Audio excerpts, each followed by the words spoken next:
ಓಂ ನಮಃ ಶಿವಾಯ. ಸನಾತನ ಜ್ಯೋತಿಷ್ಯ. ನಾನು ಆಚಾರ್ಯ ಬಾಲಚಂದ್ರ. ಜ್ಯೋತಿಷ ಕಾರ್ಯಕ್ರಮಕ್ಕೆ ತಮಗೆಲ್ಲ ಆದರದ ಸ್ವಾಗತ. ಈಗಾಗಲೇ ನಾವು ಉಳಿದ ರಾಶಿಯವರದ್ದು ಕಲಿತಿದ್ದೇವೆ. ಅಂದರೆ ಮೇಷ, ವೃಷಭ, ಮಿಥುನ ರಾಶಿಯವರ ಬಗ್ಗೆ ನಾವು ತಿಳ್ಕೊಂಡಿದ್ದೇವೆ. ಇವತ್ತು ನಾವು ಕರ್ಕಾಟಕ ರಾಶಿಯಲ್ಲಿ ಗುರು ಸಂಚಾರ, ಇದು ಕರ್ಕಾಟಕ ರಾಶಿಯವರಿಗೆ ಏನೆಲ್ಲ ಗುಣದೋಷವನ್ನು ಕೊಡ್ತದೆ ಅಂತ ಹೇಳಿ. ರಾಶಿಗೆ ಗುರು ಸಂಚಾರ ಆಗ್ತದೆ. ಇದೇ ಜೂನ್ ತಿಂಗಳ 2026. ನೋಡಿ, ಗುರುಗ್ರಹ ಎಂದರೆ ನಾನಿಲ್ಲಿ ವಿವರವಾಗಿ ಸ್ವಲ್ಪ ಕೊಟ್ಟಿದ್ದೇನೆ. ಯಾಕಂದರೆ ಗುರು ಬದಲಾವಣೆ ಒಂದೆರಡು ವಾಕ್ಯದಿಂದ ಮುಗಿಸುವಂಥದ್ದು ಸ್ವಲ್ಪ ದೊಡ್ಡ ವಿಡಿಯೋ ಆಗಿರ್ತದೆ. ತಾವುಗಳೆಲ್ಲ ಕೂಡ ಸ್ವಲ್ಪ ತಾಳ್ಮೆಯಿಂದ ಇದನ್ನು ನೋಡಿ ಈ ವಿಷಯವನ್ನು ತಿಳ್ಕೊಳ್ಬೇಕು ಅಂತ ನಾನು ಮೊದಲೇ ತಮ್ಮಲ್ಲೆಲ್ಲ ಕೇಳಿಕೊಳ್ತಾ ಇದ್ದೇನೆ. ಯಾಕೆಂತ ಹೇಳಿದರೆ, ವಿಡಿಯೋ ಮಾಡಿ ಏನೇನೋ ಒಂದು ಗುರುಗ್ರಹ ಕರ್ಕಾಟಕ ರಾಶಿಗೆ ಬಂದ ಕೂಡಲೇ ಅದು ಮಹಾಯೋಗವನ್ನು ಕೊಡ್ತದೆ, ಹಂಸ ಮಹಾಯೋಗ ಕೊಡ್ತದೆ, ಗಜಕೇಸರಿ ಯೋಗ ಕೊಡ್ತದೆ, ಹಾಗೆಲ್ಲ ಕೆಲವು ವಿಡಿಯೋಗಳನ್ನು ನಾನು ಕೂಡ ನೋಡಿದ್ದೇನೆ. ಅದು ಹಾಗಲ್ಲ. ಆ್ಯಕ್ಚುಲಾಗಿ ಗುರುಗ್ರಹದ ಗೃಹ ಸಂಚಾರ ಅಂದರೆ ರಾಶಿಯಿಂದ ಅಂದರೆ ಒಂದು ರಾಶಿಯಿಂದ ಗುರುವಿನ ಸಂಚಾರವನ್ನೇ ನಾವು ಗೋಚರ ಅಂತ ಹೇಳೋದು. ಗೋ ಎಂದರೆ ಗ್ರಹ, ಚರ ಅಂದರೆ ಚಲಿಸುವಂಥದ್ದು. ಇದು ರಾಶಿಯಿಂದ ಹೇಳುವಂಥ ಫಲ ಆಗಿರ್ತದೆ, ಲಗ್ನದಿಂದ ಹೇಳುವುದಲ್ಲ. ಅದು ಲಗ್ನದಿಂದ ಹೇಳುವುದು ಜಾತಕ ಫಲ ಅಂತೇಳಿ. ಜಾತಕದಲ್ಲಿ ಲಗ್ನದ ಮುಖಾಂತರವನ್ನು ನಾವು ಫಲವನ್ನು ಹೇಳ್ತೇವೆ. ಗುರು ಜ್ಞಾನಕಾರಕ, ಸಂತಾನ, ಹಾಗೆಯೇ ಭಾಗ್ಯದಾಯಕ, ಸರ್ವ ಐಶ್ವರ್ಯಕಾರಕ. ಗುರು 12 ವರ್ಷಕ್ಕೊಮ್ಮೆ ಒಂದು ರಾಶಿಯನ್ನು ಪ್ರವೇಶಿಸ್ತಾನೆ ಅಂತ ಹೇಳಿ. ಅಂದರೆ ಒಂದು ವರ್ಷದಲ್ಲಿ ಒಂದು ವರ್ಷ ಫುಲ್ಲು ಒಂದು ರಾಶಿಯಲ್ಲಿ ಇರ್ತಾನೆ. ಒಂದು ರಾಶಿ ಮಂಡಲವನ್ನು ಸುತ್ತಿ ಬರಲು ಗುರುಗ್ರಹಕ್ಕೆ 12 ವರ್ಷ ಬೇಕು. ಒಂದು ರಾಶಿಯಲ್ಲಿ ಒಂದು ವರ್ಷ ಇರ್ತಾನೆ ಅಂಥೇಳಿ. ಈ 2026 ಜೂನ್ನಲ್ಲಿ ಕರ್ಕಾಟಕ ರಾಶಿಗೆ ಬಂದಿರುವಂತಹ ಗುರು ಅಕ್ಟೋಬರ್ 31 ಅತಿಚಾರ ಆಗಿ ಸಿಂಹಕ್ಕೆ ಹೋಗ್ತಾನೆ. ಸಿಂಹರಾಶಿಯಿಂದ ಪುನಃ ವಕ್ರವಾಗಿ ಕರ್ಕಾಟಕ ರಾಶಿಗೆ ಬರ್ತಾನೆ. ಪುನಃ ಜೂನ್ ತಿಂಗಳ 26, 2027ರಲ್ಲಿ ಅದು ಮುಂದಿನ ರಾಶಿಗೆ ಚಲಿಸ್ತದೆ. ಇದು ಈ ಗುರುವಿನ ಕರ್ಕಾಟಕ ರಾಶಿ ಪ್ರವೇಶದ ಬಗ್ಗೆ. ಮತ್ತು ಗುರುವಿಗೆ 2, 5, 7, 9, 11ನೇ ಭಾವ ಶುಭವಾಗಿರುತ್ತದೆ. ಗೋಚರ ಚಂದ್ರ ಅಂದರೆ ಚಂದ್ರನಿಂದ ಹೇಳೋದು ಅವರವರ ರಾಶಿಯಿಂದ 2ನೇ ರಾಶಿ, 5ನೇ ರಾಶಿ, 7ನೇ ರಾಶಿ, 9ನೇ ರಾಶಿ, ಹಾಗೆ 11ನೇ ರಾಶಿಗೆ ಗುರು ಸಂಚಾರ ಒಳಿತನ್ನು ಕೊಡ್ತದೆ ಅಂತ ಹೇಳಿ. ಇನ್ನೊಂದು, ಇಲ್ಲಿ ಒಂದು ರಾಶಿಯನ್ನು ಪ್ರವೇಶಿಸಿದಾಗ, ಒಂದು ರಾಶಿಯ ಮಧ್ಯಭಾಗಕ್ಕೆ ಬಂದಾಗ ಈ ಗುರುಗ್ರಹ ಫಲವನ್ನು ಕೊಡಲಿಕ್ಕೆ ಆರಂಭಿಸ್ತದೆ. ಶುಕ್ರ ಮತ್ತು ಗುರು ಮಧ್ಯ ತ್ರಿಕೋಣದಲ್ಲಿ ಫಲವನ್ನು ಕೊಡೋದು ಅಂತ ಹೇಳಿ. ಕೆಲವು ಗ್ರಹಗಳು ಆದಿಯಲ್ಲಿ ಕೊಡ್ತದೆ, ಇನ್ನು ಕೆಲವು ಅಂತ್ಯದಲ್ಲಿ ಕೊಡ್ತದೆ. ಇದು ರಾಶಿಯನ್ನು 3 ವಿಂಗಡಣೆ ಮಾಡಿ ಆ ಮಧ್ಯಭಾಗಕ್ಕೆ ಗುರು ಮತ್ತು ಶುಕ್ರ ಬಂದಾಗ ಫಲವನ್ನು ಕೊಡ್ತದೆ ಅಂತ ಹೇಳಿ. ಇನ್ನೊಂದು ವೇದ ಅಂತ ಹೇಳಿ ಬರ್ತದೆ. ಇದು ಯಾರು ಹೇಳಿರಲಿಕ್ಕಿಲ್ಲ. ವೇದ ಅಂದರೆ ಗುರುಗ್ರಹ ತಾನು ಕೊಡಬೇಕಾದಂತಹ ಫಲವನ್ನು ಕೊಡದೆ ಅದನ್ನು ಅಡ್ಡಗಟ್ಟುತ್ತೆ. ಅದು ಯಾವುದು? ಉಳಿದ ಗ್ರಹಗಳು, ಚಂದ್ರ, ಹಾಗೆಯೇ ರವಿ, ಬುಧ, ಶುಕ್ರ, ಹೀಗೆಲ್ಲ ಇರ್ತದೆ. ಚಂದ್ರ 1-2 ಕಾಲ ದಿವಸದಲ್ಲಿ ಒಂದು ರಾಶಿಯಲ್ಲಿದ್ದಾಗ 2 ಕಾಲ ದಿವಸದವರೆಗೆ ಅದರ ಫಲವನ್ನು ಕೊಡಲಿಕ್ಕೆ ಬಿಡುವುದಿಲ್ಲ ಅಂತ ಹೇಳಿ. ಹಾಗೆಯೇ ಈಗ ರವಿ ಇರ್ತದೆ. ರವಿ 1 ತಿಂಗಳವರೆಗೆ, ಆ 1 ತಿಂಗಳವರೆಗೆ ರವಿ ಆ ರಾಶಿಯಲ್ಲಿದ್ದಾಗ ಈ ಗುರುಗ್ರಹಕ್ಕೆ ಯಾವುದೇ ಫಲವನ್ನು ಕೊಡಲಿಕ್ಕೆ ಆಗುವುದಿಲ್ಲ ಅಂತ ಹೇಳಿ. ಅದು ಹೇಗೆ ಅಂತ ಹೇಳಿದರೆ, ನಾನು ಇಲ್ಲಿ ಬರೆದೆ ನೋಡಿ. 2ನೇ ಸ್ಥಾನದಲ್ಲಿರುವಂತಹ ಗುರುವಿಗೆ 12ನೇ ಭಾವದಲ್ಲಿರುವ ಗ್ರಹ ವಿಘ್ನವನ್ನು ಉಂಟು ಮಾಡ್ತೇವೆ, ಫಲವನ್ನು ಕೊಡಲಿಕ್ಕೆ ಬಿಡುವುದಿಲ್ಲ ಅಂತ ಹೇಳಿ. ಹಾಗೆ 5ನೇ ಭಾವದಲ್ಲಿರುವಂಥ ಗುರುಗ್ರಹಕ್ಕೆ 4ನೇ ಭಾವದಲ್ಲಿ ನಿಂತಿರುವ ಗ್ರಹ ಭೇದವನ್ನು ಕೊಡುತ್ತದೆ, ಮುಂದೆ ಫಲವನ್ನು ಕೊಡಲಿಕ್ಕೆ ಬಿಡುವುದಿಲ್ಲ ಅಂತ ಹೇಳಿ. ಹಾಗೆ 7ನೇ ಭಾವದಲ್ಲಿ ನಿಂತಿರುವ ಗುರುಗ್ರಹಕ್ಕೆ 3ನೇ ಭಾವದಲ್ಲಿ ನಿಂತಿರುವಂತಹ ಗ್ರಹ, ಅಂದರೆ ರಾಶಿಯಿಂದ 3ನೇ ಭಾವದಲ್ಲಿ ನಿಂತಿರುವ ಗ್ರಹವು ಭೇದವನ್ನು ಉಂಟು ಮಾಡ್ತದೆ ಅಂಥೇಳಿ. ಹಾಗೆ 9ರಲ್ಲಿ ನಿಂತಿರುವಂತಹ ಗುರುಗ್ರಹಕ್ಕೆ 10ನೇ ಭಾವದಲ್ಲಿ ನಿಂತಿರುವ ಗ್ರಹ, ಅದು ಯಾವುದೇ ಇರಲಿ, ಅದು ಫಲವನ್ನು ಕೊಡಲಿಕ್ಕೆ ಬಿಡುವುದಿಲ್ಲ ಅಂತ ಹೇಳಿ. ಹಾಗೆಯೇ 11ರಲ್ಲಿ ನಿಂತಿರುವಂತಹ ಗುರುಗ್ರಹಕ್ಕೆ 8ನೇ ಭಾವದಲ್ಲಿ ನಿಂತಿರುವಂತಹ ಗ್ರಹ ಫಲವನ್ನು ಕೊಡಲಿಕ್ಕೆ ಬಿಡುವುದಿಲ್ಲ ಅಂತ ಹೇಳಿ. ಇದಕ್ಕೆ ವೇದ ಅಂತ ಹೇಳುವುದು. ಲಗ್ನದಿಂದ ಕೇಂದ್ರ, ತ್ರಿಕೋಣ, ಸ್ವಕ್ಷೇತ್ರ, ಉಚ್ಚಕ್ಷೇತ್ರಗಳಲ್ಲಿ ನಿಂತಿರುವ ಮತ್ತು ಬಂಧು ಕ್ಷೇತ್ರದಲ್ಲಿ ಗುರುಗ್ರಹ ಫಲದಾಯಕನಾಗಿರ್ತಾನೆ, ಒಳ್ಳೆಯ ಫಲವನ್ನು ಕೊಡುತ್ತದೆ ಅಂತ ಹೇಳಿ.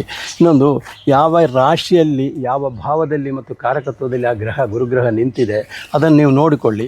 ನಿಂತಿರುವ ಆ ನಿಂತಿರುವ ರಾಶಾಧಿಪತಿಗೆ ಮತ್ತು ಈ ಗ್ರಹಕ್ಕೆ, ಗುರುಗ್ರಹಕ್ಕಿರುವ ಸಂಬಂಧದ ಮೇಲೆ ಫಲವನ್ನು ಕೊಡ್ತದೆ. ಅದು ಉತ್ತಮ ಫಲ, ಮಧ್ಯಮ ಫಲ, ಹಾಗೆಯೇ ಫಲ ಇಲ್ಲದೆ ಇರುವಂಥದ್ದು, ಅಂದರೆ ಫಲವನ್ನು ಕೊಡದೆ ಕೂಡ ಇರ್ಬೋದು, ದೋಷ ಫಲವನ್ನು ಕೂಡ ಕೊಡ್ಬೋದು ಅಂತ ಹೇಳಿ ನಿಮಗೆ ಅರ್ಥ ಆಗಿರ್ಬೋದು ಅಂತ ನಾನು ಭಾವಿಸ್ತೇನೆ.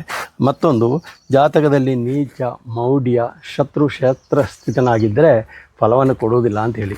ಇಲ್ಲಿ ನೀಚನಾದವ ನೀಚ ಭಂಗವಾದರೆ ರಾಜಯೋಗವನ್ನು ಕೊಡ್ತದೆ. ಮೌಢ್ಯ ನಿರ್ದಿಷ್ಟ ಸಮಯದವರೆಗೆ ಇರ್ತದೆ. 16 ವರ್ಷ ಗುರುದಶೆ ಇದ್ದರೆ ಒಂದು ಜಾತಕದಲ್ಲಿ 16 ವರ್ಷ ಕೂಡ ಮೌಢ್ಯದಲ್ಲಿ ಗುರುವಿಗೆ ಮೌಢ್ಯದ ಅಂತೇಳಿ ಫಲವನ್ನೇ ಕೊಡುವುದಿಲ್ಲ ಅಂತಲ್ಲ ಅದರ ಅರ್ಥ. ಅದು ಬೇರೆಯೇ ಚಿಂತನೆ ಇದೆ. ಸ್ವಲ್ಪ ಸಮಯ ಮೌಢ್ಯ ಇದ್ದರೆ ಫಲವನ್ನು ಕೊಡಲಿಕ್ಕೆ ಸ್ವಲ್ಪ ಅಡೆತಡೆಯನ್ನು ಉಂಟು ಮಾಡಿರೋದು ಅಷ್ಟೇ ಇರುವಂಥದ್ದು.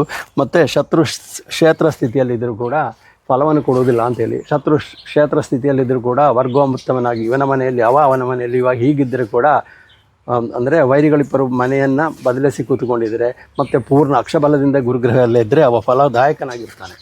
ಹಾಗೆ ಕೂಡ ಇರ್ತದೆ ಜ್ಯೋತಿಷ್ಯದಲ್ಲಿ. ಅದು ಪೂರ್ಣ ಚಿಂತನೆಯಲ್ಲಿ ಪೂರ್ಣವನಲ್ಲಿ ನಾವು ಇನ್ನೊಂದು ಅಧ್ಯಾಯದಲ್ಲಿ ಬೇಕಿದ್ರೆ ಅದನ್ನು ಕಲಿಬಹುದು. ಇನ್ನು ಗುರುವು ತನ್ನ ಗೋಚರ ಫಲಕ್ಕಿಂತ ಜಾತಕದಲ್ಲಿ ತನ್ನ ದಶಾಕಾಲದಲ್ಲಿ ಅತಿ ಹೆಚ್ಚು ಫಲವನ್ನು ಕೊಡುತ್ತದೆ ಅಂತ ಹೇಳಿ. ಹಾಗೆಯೇ ತನ್ನ ಬಂಧುವಿನ ದಶಾಕಾಲದಲ್ಲಿಯೂ ತನ್ನ ಅಪಹಾರ ಸಮಯದಲ್ಲಿ ಕೂಡ ಹೆಚ್ಚಿನ ಫಲವನ್ನು ಈ ಗುರುಗ್ರಹ ಅಥವಾ ಯಾವುದೇ ಗ್ರಹ ಕೂಡ ಕೊಡುವುದು ಹಾಗೆ ಅಂತ ಹೇಳಿ.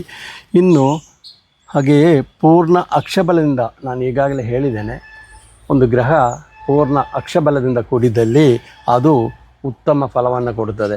ಇಲ್ಲಿ ಗುರು ಪೂರ್ಣ ಅಕ್ಷಬಲದಿಂದಿದ್ದರೆ ಆ ಜಾತಕದಲ್ಲಿ ಬರುವಂತಹ ಸಹಸ್ರ ದೋಷವನ್ನು ಕೂಡ ಅದು ನಿವಾರಣೆ ಮಾಡುತ್ತದೆ ಅಂತ ಹೇಳಿ.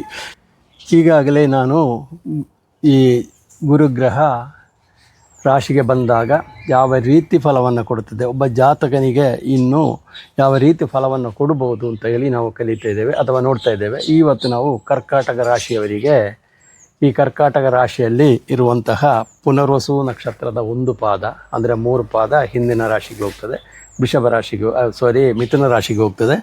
ಇನ್ನು ಪುಷ್ಯ ನಕ್ಷತ್ರದ 1, 2, 3, 4 ಪಾದಗಳು, ಹಾಗೆ ಅಶ್ಲೇಷ ನಕ್ಷತ್ರದ 1, 2, 3, 4 ಪಾದಗಳು ಈ ಕರ್ಕಾಟಕ ರಾಶಿಗೆ ಬರ್ತದೆ. ಕರ್ಕಾಟಕ ರಾಶಿಯಲ್ಲಿ ಗುರು ಸ್ಥಿತನಾದಾಗ ಏನೆಲ್ಲ ಗುಣದೋಷವನ್ನು ಕೊಡುತ್ತದೆ ಅಂತೇಳಿ. ಈಗ ರಾಶಿಯಲ್ಲಿ ಗುರು ಸಂಚಾರ ಆದಾಗ, ಅದೇ ಇಲ್ಲಿ ನೋಡಿ ನಾನು ಇಲ್ಲಿ ಬರೆದಿದ್ದೇನೆ, ಜೀವೇ ಜನ್ಮಲಗ್ನಿ ದೇಶ ನಿರ್ಗಮನ ಅಂತ ಹೇಳಿದ್ರೆ ದೇಶ ಬಿಟ್ಟು ಹೋಗ್ತಾನೆ ಅಂತೇಳಿ. ಇನ್ನೊಂದು ಮಾತಿದೆ ನೋಡಿ, ರಾಶಿಯಲ್ಲಿ ಗುರು ಬಂದಾಗ ಶ್ರೀರಾಮಚಂದ್ರ ವನವಾಸಕ್ಕೆ ಹೋದ ಅಂತ ಹೇಳಿ ಹೀಗೆಲ್ಲ ಹೇಳುತ್ತದೆ. ಈಗ ಕರ್ಕಾಟಕ ರಾಶಿಯವರಿಗೆ ಈ ಗುರು ತನ್ನ ಉಚ್ಚ ಕ್ಷೇತ್ರಕ್ಕೆ ಬಂದಾಗ ಏನೆಲ್ಲ ಗುಣದೋಷವನ್ನು ಕೊಡ್ತದೆ ಎಂಬಿತ್ಯಾದಿಯಾಗಿ ನಾವೀಗ ಪೂರ್ಣ ವಿವರಣೆಯನ್ನು ನೋಡುವ. ಈ ರಾಶಿಗೆ ಗುರು ಬಂದಾಗ ಅಲೆದಾಟ ಜಾಸ್ತಿ ಇರ್ತದೆ ಅಂತ ಹೇಳಿ. ಅಂದರೆ ಆತ್ಮಧೈರ್ಯ ಇರುವುದಿಲ್ಲ, ಚಿಂತೆ ಇರ್ತದೆ, ಸ್ಥಿರತೆ ಇರುವುದಿಲ್ಲ, ಯಾವಾಗಲೂ ಅನಾರೋಗ್ಯ ಇರ್ತದೆ ಅಂಥೇಳಿ. ಏನಾದರೂ ಆರೋಗ್ಯ ಸಮಸ್ಯೆಗಳು, ಮಾಡಿಕೊಂಡು ಬರುವಂತಹ ವ್ಯವಹಾರಗಳಲ್ಲಿ ಎಲ್ಲ ಲಾಸ್ ಆಗುವಂಥದ್ದು, ಅಥವಾ ಏನೋ ಒಂಥರ ಚಿಂತೆಗಳು, ಯಾವುದಕ್ಕೂ ಕೂಡ ಪೂರ್ಣತೆ ಇರುವುದಿಲ್ಲ ಅಂತ ಹೇಳಿ ಹೀಗೆಲ್ಲ ಹೇಳಲ್ಪಟ್ಟಿದೆ. ಆದರೆ ಇಲ್ಲಿ ಏನು ಅಂತ ಹೇಳಿದರೆ, ಕರ್ಕಾಟಕ ರಾಶಿಯವರಿಗೆ ಇದೆ ಈ ಗುರು ಸಂಚಾರ, ಗುರು ತನ್ನ ಉಚ್ಚ ರಾಶಿಗೆ ಬರ್ತಾ ಇದ್ದಾನೆ ಅಂತೇಳಿ. ಉಚ್ಚ ರಾಶಿಗೆ ಬರೋದು, ಕರ್ಕಾಟಕ ರಾಶಿ ಎಂಬುದು ಗುರುಗ್ರಹದ ಉಚ್ಚ ಕ್ಷೇತ್ರವಾಗಿದೆ. ಹಾಗೆಯೇ ಧನು ಮತ್ತು ಮೀನ ಸ್ವಕ್ಷೇತ್ರವಾಗಿರುತ್ತದೆ. ಈ ಉಚ್ಚ ಕ್ಷೇತ್ರದ 7ನೇ ರಾಶಿ ನೀಚ ಕ್ಷೇತ್ರ, ಮಕರ ರಾಶಿ ನೀಚ ಕ್ಷೇತ್ರ ಕೂಡ ಆಗಿರ್ತದೆ. ಇಲ್ಲಿ ಕರ್ಕಾಟಕ ರಾಶಿಯಲ್ಲಿ ಗುರುಗ್ರಹ ಪೂರ್ಣ ಬಲಿಷ್ಠನಾಗಿರ್ತದೆ ಅಂಥೇಳಿ. ಅದಕ್ಕೆ ಶಾಸ್ತ್ರದಲ್ಲಿ ದೀಪ್ತಗ್ರಹ ಅಂಥೇಳಿ. ದೀಪ್ತಗ್ರಹ ಅಂತ ಹೇಳಿದರೆ ಎಲ್ಲ ಸೌಭಾಗ್ಯಗಳನ್ನು ಕೊಡುತ್ತದೆ ಅಂತ ಹೇಳಿ. ಇಲ್ಲಿ ನಾನು ಮೊದಲೇ ಹೇಳಿದೆ, ರಾಶಿಗೆ ಬಂದ ಕೂಡಲೇ ಅದು ಫಲವನ್ನು ಕೊಡುವುದಿಲ್ಲ, ರಾಶಿಯ ಮಧ್ಯಭಾಗದಲ್ಲಿ ಫಲವನ್ನು ಕೊಡುವಂಥದ್ದು. ಆದರೂ ಒಂದು 5 ಡಿಗ್ರಿ ಚಲನೆ ಆದ ಕೂಡಲೇ ಅದು ಉಚ್ಚ ಸ್ಥಾನಕ್ಕೆ ಬರ್ತದೆ, ಫಲವನ್ನು ಕೊಡೋದು ಮಧ್ಯಭಾಗಕ್ಕೆ ಸಂಚರಿಸಿದಾಗ ಅಂತೇಳಿ. ಅದು ಜ್ಯೋತಿಷದ ಸೂಕ್ಷ್ಮ ಚಿಂತನೆಯಲ್ಲಿ ಬರುವಂಥದ್ದು. ಈಗ ನಿಮಗೇನು ಅಂತ ಹೇಳಿದರೆ, ದೀಪ್ತಗ್ರಹ ಈ ಹೇಳಿದಂತಹ ಎಲ್ಲ ದೋಷಗಳನ್ನು ಕೂಡ ನಿವಾರಣೆ ಮಾಡಿಕೊಂಡು ಬಹಳಷ್ಟು ಐಶ್ವರ್ಯವನ್ನು ಕೊಡ್ತದೆ.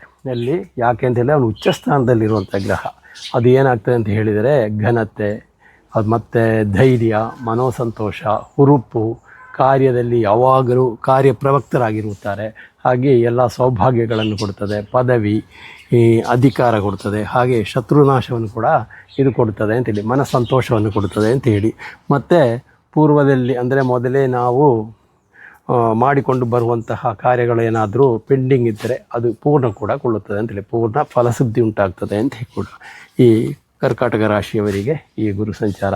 ಇನ್ನು ಗುರು 5, 2, 5, 7, 9 ಮತ್ತು 11ರಲ್ಲಿ ಶುಭ ಫಲವನ್ನು ಕೊಡುತ್ತದೆ ಅಂತ ಹೇಳಿ. ಈ ಗುರುವಿಗೆ 3 ರೀತಿಯ ದೃಷ್ಟಿ ಇದೆ. ಒಂದು, ತಾನು ನಿಂತ ರಾಶಿಯಿಂದ 5ನೇ ಭಾವಕ್ಕೂ 7ನೇ ಭಾವಕ್ಕೂ ಮತ್ತು 9ನೇ ಭಾವಕ್ಕೂ ದೃಷ್ಟಿ ಇದೆ. ಗುರುವಿಗೆ 5, 7, 9 ಈ 3 ದೃಷ್ಟಿಯನ್ನು ಹೇಳಲ್ಪಟ್ಟಿದೆ.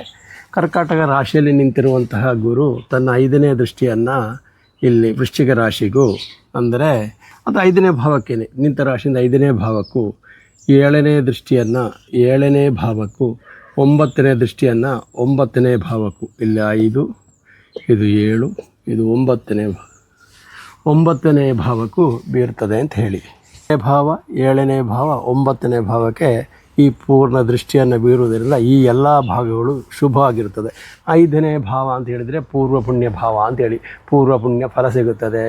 ಮಕ್ಕಳ ವಿದ್ಯಾಭ್ಯಾಸ 5ನೇ ಭಾವದಲ್ಲಿ ಮಕ್ಕಳು ವಿದ್ಯಾಭ್ಯಾಸ ಇರ್ತದೆ. ಉನ್ನತ ವಿದ್ಯಾಭ್ಯಾಸಕ್ಕೆ ಹೋಗುವಂಥ ಮಕ್ಕಳಿಗೆ ಉನ್ನತ ವಿದ್ಯಾಭ್ಯಾಸ ಯೋಗ ಬರ್ತದೆ.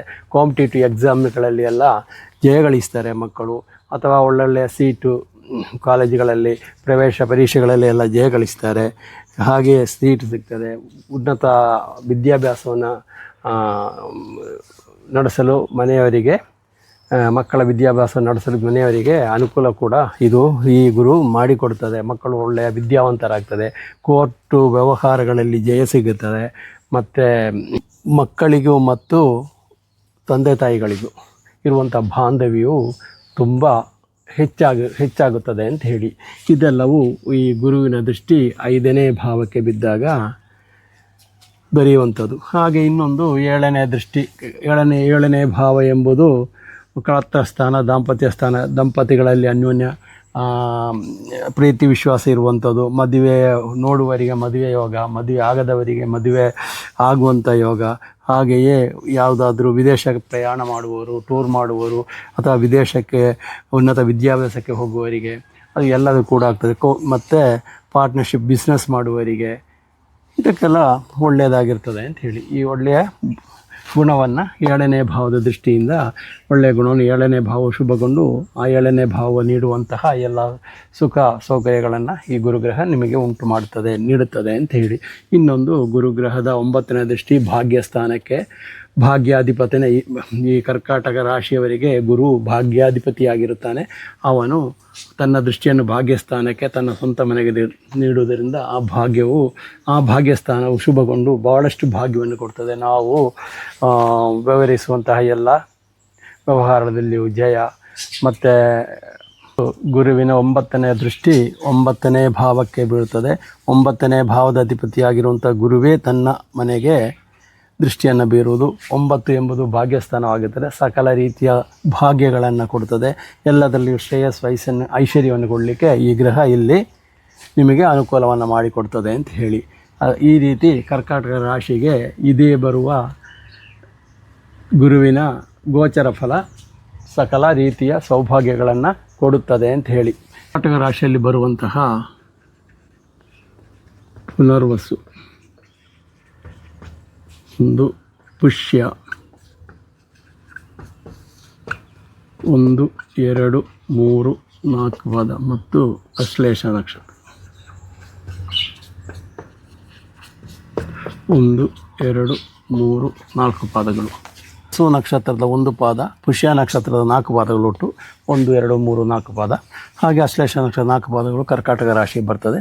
ಈ ಪುನರ್ವಸು ನಕ್ಷತ್ರದವರಿಗೆ ಆದಿಯಲ್ಲಿ ಗುರುದಶೆ ಇರ್ತದೆ.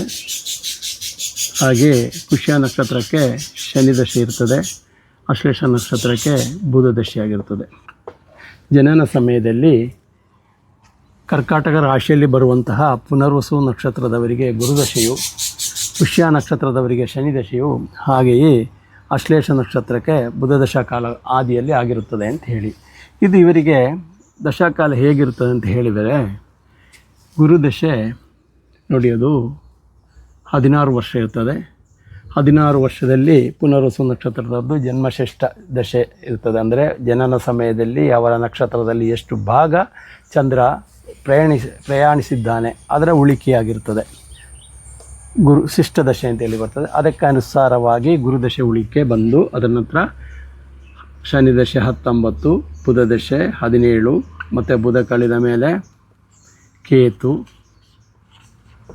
7, ಕೇತು ಕಳೆದ ಮೇಲೆ ಶುಕ್ರ 20, ಶುಕ್ರ ಕಳೆದ ಮೇಲೆ ರವಿ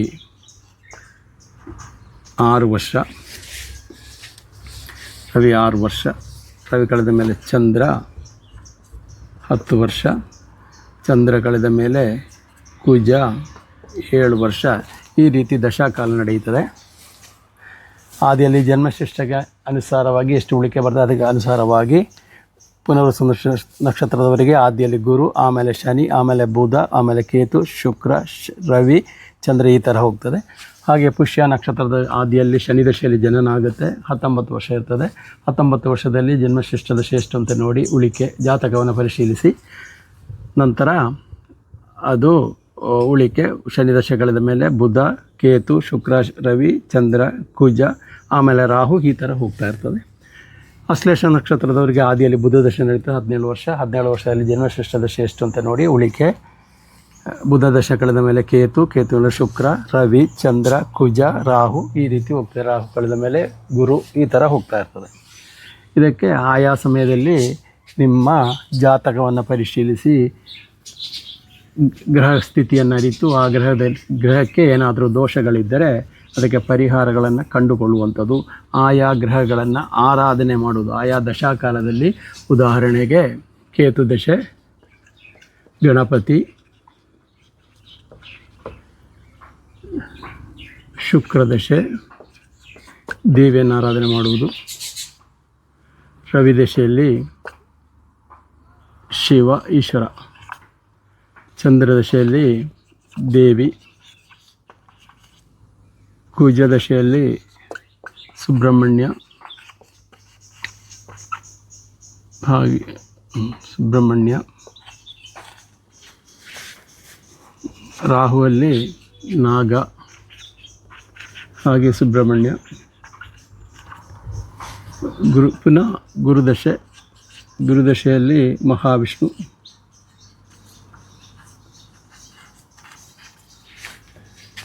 ಪುನಃ ಶನಿ ದಶೆ ಬರ್ತದೆ. ಶನಿ ದಶೆಯಲ್ಲಿ ಆಂಜನೇಯ, ಈಶ್ವರ, ಶಿವ. ಹೀಗೆ ಆಯಾ ಗ್ರಹಗಳನ್ನು ಆರಾಧಿಸುವಂಥದ್ದು, ಆಯಾ ಗ್ರಹದ ಅಧಿದೇವತೆ ಪ್ರತ್ಯತಿ ದೇವತೆಗಳನ್ನೆಲ್ಲ ಆರಾಧಿಸುವಂಥದ್ದು. ಅಥವಾ ಈ ಥರ ಗಣಪತಿ, ಕೇತುವಿಗೆ ಗಣಪತಿ, ಶುಕ್ರನಿಗೆ ದೇವಿ ಈ ಥರ ರೀತಿ ಆರಾಧನೆ ಮಾಡಿಕೊಂಡು ಬರುವುದು. ಮತ್ತು ಇವರಿಗೆ ಗ್ರಹಸ್ಥಿತಿ ಹೇಗಿರುತ್ತೆ ಅಂತ ಹೇಳಿದರೆ ಕರ್ಕಾಟಕ ರಾಶಿಯವರಿಗೆ ಗ್ರಹಸ್ಥಿತಿ ನೋಡಿ. ಇಲ್ಲಿ ಗುರು 2026 ಜೂನ್ ತಿಂಗಳು 2ಕ್ಕೆ ಕರ್ಕಾಟಕ ರಾಶಿ ಬಂದಾಗ ಶನಿ ಇಲ್ಲಿರ್ತಾನೆ, ಕೇತು ಇಲ್ಲಿರ್ತಾನೆ. ಯಾಕಂದರೆ ಉಳಿದ ಗ್ರಹಗಳು ಆದಷ್ಟು ಬೇಗ ಒಂದೊಂದು ರಾಶಿಯನ್ನು ಚೇಂಜ್ ಆಗ್ತದೆ. ಅಂದರೆ ಚಂದ್ರ 2 ದಿವಸ, ರವಿ 1 ತಿಂಗಳು, ಬುಧ 18 ದಿವಸ, ಶುಕ್ರ 28 ದಿವಸ, ಕುಜ 45 ದಿವಸಗಳಲ್ಲೆಲ್ಲ ರಾಶಿ ಬದಲಾವಣೆ ಆಗುವುದರಿಂದ ಅದರ ಬಗ್ಗೆ ಬೇಡ. ನಮಗೆ ಇಲ್ಲಿ ಮೇಯ್ನಾಗಿ ಕರ್ಕಾಟಕ ರಾಶಿಯವರಿಗೆ ರಾಶಿಯಲ್ಲಿ ಗುರು ಇರ್ತಾನೆ, ಹಾಗೆಯೇ ಶನಿ 9ರಲ್ಲಿ ಇರ್ತದೆ, 8ರಲ್ಲಿ ರಾಹು ಇರ್ತಾನೆ, 2ನೇ ಭಾವದಲ್ಲಿ ಕೇತು ಇರ್ತದೆ. ಇದರ ನಂತರ ಶನಿಗೆ ಅತಿಚಾರ ಆಗ್ತದೆ. ರಾಹು ಈ ವರ್ಷ ಡಿಸೆಂಬರಲ್ಲಿ ರಾಶಿ ಬದಲಾವಣೆ ಆಗ್ತದೆ. ಅಂದರೆ ಇಲ್ಲಿಂದ 8ನೇಯಿಂದ 7ನೇ ರಾಶಿಗೆ ಬರ್ತದೆ. ಕೇತು ಈ ಕರ್ಕಾಟಕ ರಾಶಿಯವರ ರಾಶಿಗೆ ಬರ್ತದೆ. ಇದೇ ವರ್ಷ ಡಿಸೆಂಬರ್ ತಿಂಗಳಲ್ಲಿ ರಾಶಿ ಬದಲಾವಣೆ ಆಗ್ತದೆ. ಇಲ್ಲಿ ನೀವು ಏನು ಮಾಡಬೇಕು ಅಂತ ಹೇಳಿದರೆ, ಈ ಗುರುವಿನ ದೃಷ್ಟಿ ಭಾಗ್ಯಸ್ಥಾನದಲ್ಲಿರುವಂಥ ಶನಿ ಅಷ್ಟು ಒಳ್ಳೆಯದಲ್ಲ. ಗುರುವಿನ ಮನೆಯಲ್ಲಿ ಇರುವುದರಿಂದ ದೋಷಕಾರಕ ಅಲ್ಲ. ಶನಿಗೆ 9ನೇ ಸ್ಥಾನ ಅಷ್ಟು ಶುಭವಾದಂತಹ 5 ಮತ್ತು 9 ಶುಭ ಸ್ಥಾನ ಅಲ್ಲ ಅಂಥೇಳಿ. ಅಂತೂ ಗುರುವಿನ ದೃಷ್ಟಿ ಆ ಭಾಗಕ್ಕೆ ಬೀಳುವುದರಿಂದ ಶನಿಯಿಂದ ಕೊಡುವಂಥ ದೋಷಗಳಿದ್ದರೆ ಅದು ನಿವಾರಣೆ ಆಗ್ತದೆ, ಭಾಗ್ಯಸ್ಥಾನ ಪುಷ್ಟಿ ಆಗ್ತದೆ. ರಾಹು ಅಷ್ಟಮದಲ್ಲಿ ರಾಹು ಇದ್ದರೆ ನೋಡಿ ಸ್ಕಿನ್ ಡಿಸೀಸ್ಗಳು, ಕೆಲವೊಂದು ಮಾನಸಿಕ ಒತ್ತಡಗಳೆಲ್ಲ ಬರ್ಬೋದು. ಬಂಧನ ಯೋಗ ಕೂಡ ಇದೆ ಅಂತ ಹೇಳಲ್ಪಟ್ಟಿದೆ. ಅದೇನು ಅಂತೇಳಿ ರಾಹುವಿಗೆ ಅಶ್ಲೇಷ ಬಲಿ ಇರುವ ನಾಗ ಆರಾಧನೆ, ಸರ್ಪ ಸೂಕ್ತವನ್ನೆಲ್ಲ ಮಾಡಿಕೊಂಡು ಹೋಗುವಂಥದ್ದು. ಕೇತುವಿಗೆ ಗಣಪತಿ ಆರಾಧನೆಯನ್ನು ಮಾಡಿಕೊಂಡು ಆಯಾ ಕಾಲಕ್ಕೆ ಜಾತಕ ವಿಮರ್ಶೆ ಮಾಡಿಕೊಂಡು ಶುಭವನ್ನು ಕಂಡುಕೊಳ್ಳಿ. ಇವತ್ತಿನ ಈ ಸಂಚಿಕೆ ತಮಗೆ ಇಷ್ಟವಾದಲ್ಲಿ ಲೈಕ್ ಮಾಡಿ, ಶೇರ್ ಮಾಡಿ, ಸಬ್ಸ್ಕ್ರೈಬ್ ಮಾಡಿ, ತಮ್ಮ ಸಲಹೆ ಹಾಗೂ ವಿಮರ್ಶೆಗಳನ್ನೆಲ್ಲ ನಮಗೆ ಕಳಿಸಿಕೊಡಿ. ಧನ್ಯವಾದ.